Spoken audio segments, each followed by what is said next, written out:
Hello, and welcome to the mystery of the phantom stretto in the fugue of Bach's first solo sonata. Before I go into this phantom stretto, I would like to just briefly explain what a stretto is for those of you who don't know.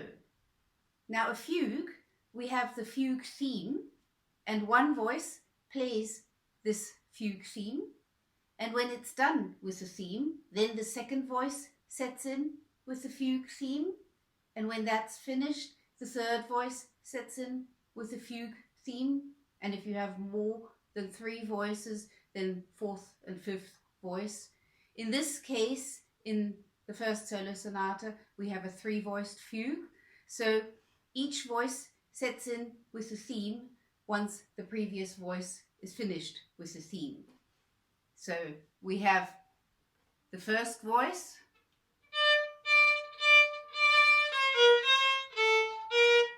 and now the second voice sets in with the theme.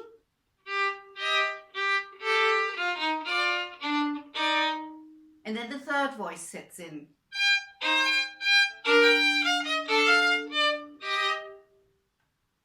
This is the normal course of events.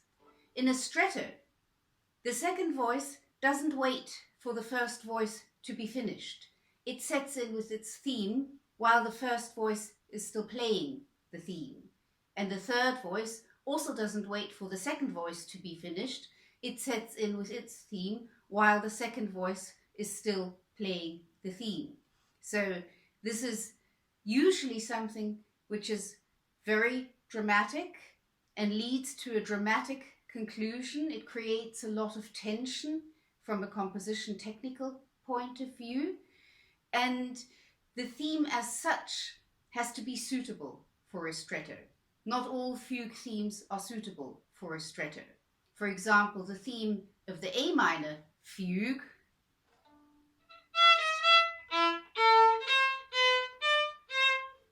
is not so suitable for a stretto because of the octave jump. This theme in the G minor fugue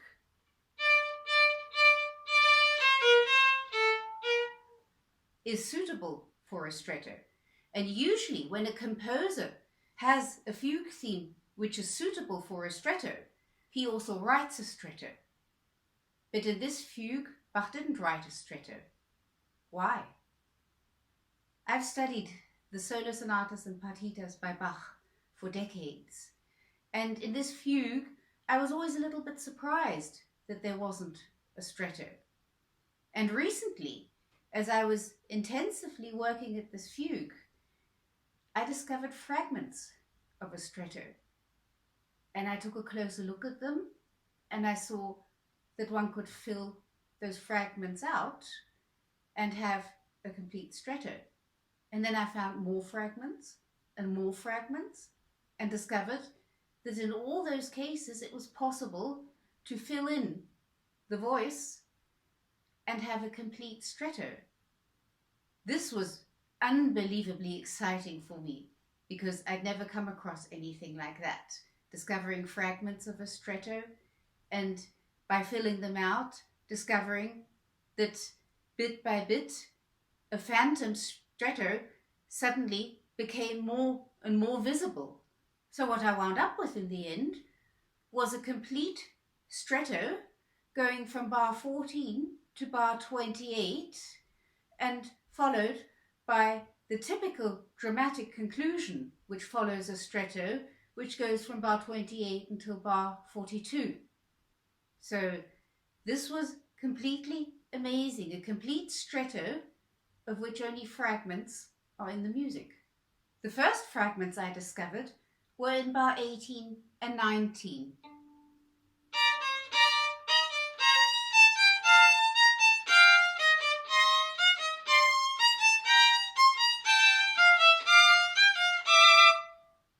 I'll play the voices singly. I'll start with the top voice.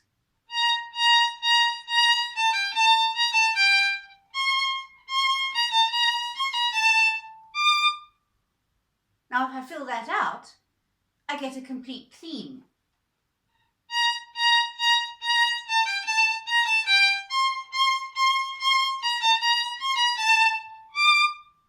Now the lower voice.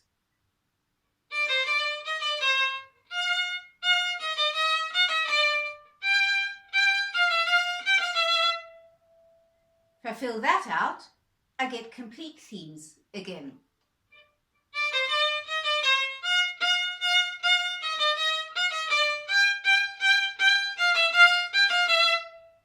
Played together, they would sound like this.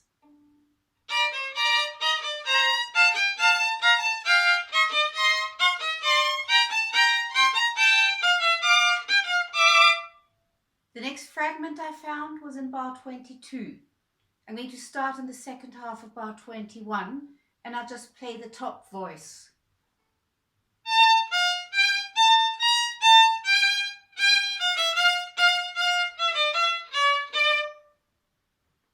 Filled out, I think it makes more sense.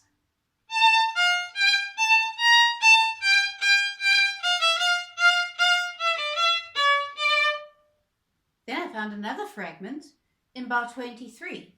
Here it's in the middle voice.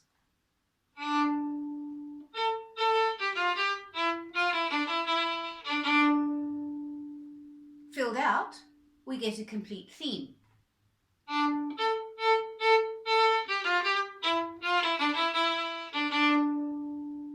I couldn't believe what I was finding. And then I found more fragments in bar 27. Here we have fragments of a complete stretto in 3 voices. I'll start with the top voice, starting in the second half of bar 26.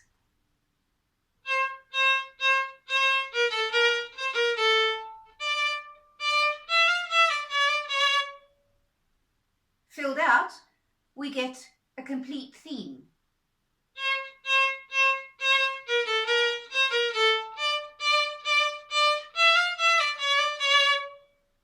Now the middle voice.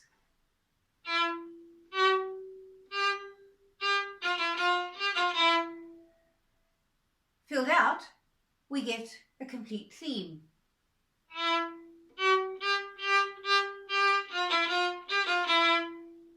Played together, you get a stretto with 3 theme entries.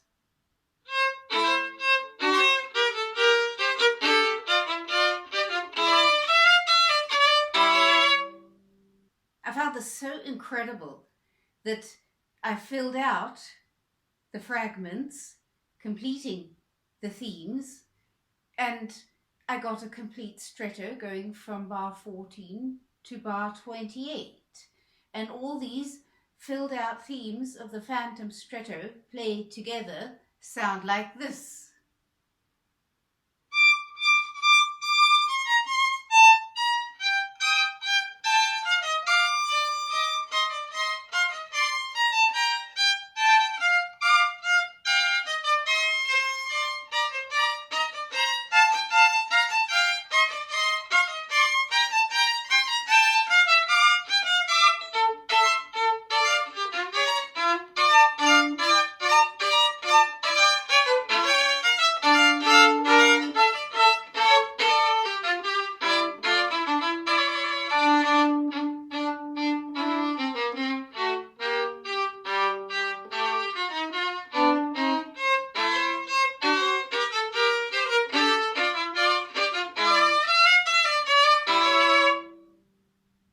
Of course, I kept on asking myself the question, why did he thin it out and leave only fragments of the stretto?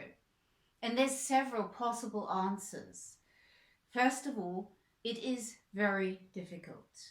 And the most likely thing is that he tried it out himself. Bach was a very good violinist and just discovered that this is really very difficult to play, because this sonata is his first polyphonic work for solo violin, and it can easily be that when he was trying out this stretto, that he decided that a stretto on a 4-stringed instrument is perhaps just pushing it a little bit. One has to know that in Bach's time, music was played of contemporary composers. Only on very rare occasions was music played from other eras. Bach did not think that his pieces would be played at later times, and certainly he wouldn't have thought that these pieces would belong to the most important parts of violin repertoire 300 years after he wrote them. So it's quite normal for composers to think, well, this is really difficult. Who's supposed to play this? I'd better simplify it a little bit so that people can play it, because there's no point if you write something which is too difficult for anybody to play. The other thing is that in the 1720s, the material was different. We didn't have a modern bow. We had a Baroque bow. The Corelli bow was played in Bach's time. And I wouldn't want to play that Stretto with a Baroque bow. That would just make it almost unplayable. And where I would definitely draw the line is to play this Stretto with gut strings of the quality of the 1720s, because playing these sort of things with gut strings is difficult enough. But if one thinks to what the quality of gut strings must have been like 300 years ago, I would draw the line at that. I don't think that that would be possible to play. So these are things which I was thinking about, and it can quite easily be the case that he decided, no, a Stretto on a violin, solo violin, not really possible. I'll thin it out and I'll just leave the fragments. Because in his next fugue that he wrote, in the A minor fugue, there also isn't a Stretto. Like I mentioned, the theme also is not really suitable for a Stretto. In the C major fugue, he does have a Stretto, but the C major fugue theme is slow. Here we have a fast fugue theme, and the biggest difficulty in playing this Stretto is not just for the left hand hitting the notes, but for the bow hitting all the notes with correct voice leading. So those are the likely reasons why he decided to thin it out and leave us only fragments.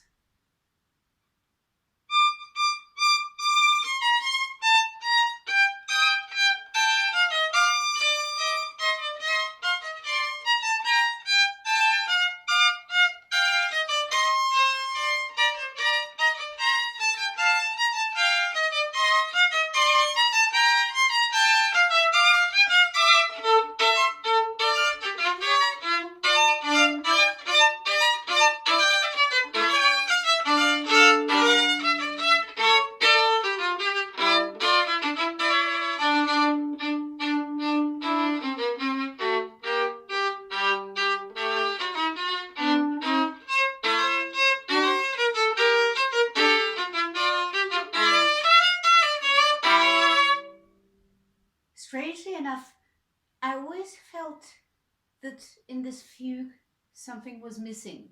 I don't know why, because I love this fugue. There's nothing wrong with this fugue exactly as Bach left it for us. It's beautiful, it's a fantastic piece, and I love playing it. But somehow I always felt something was missing, particularly that there wasn't anything leading up to this dramatic conclusion going from bar 28 to 42, as Bach usually leads up to dramatic conclusions. So you can just imagine how amazed I was when I found these fragments of the Stretto. They're not without problems though, because for example in bar 23 we have what sounds like parallel fifths. They're not really, because they're not in the same voices, but they sound like parallel fifths.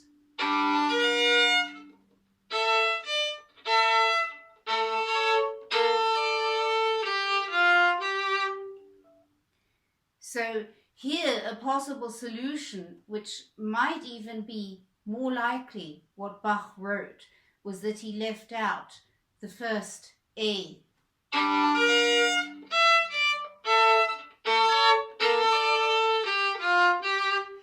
And then he has the shortened theme, just like he has in other places.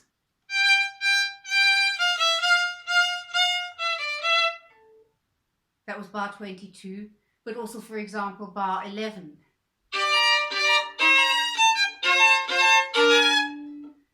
So that might even be the most likely thing that Bach originally intended.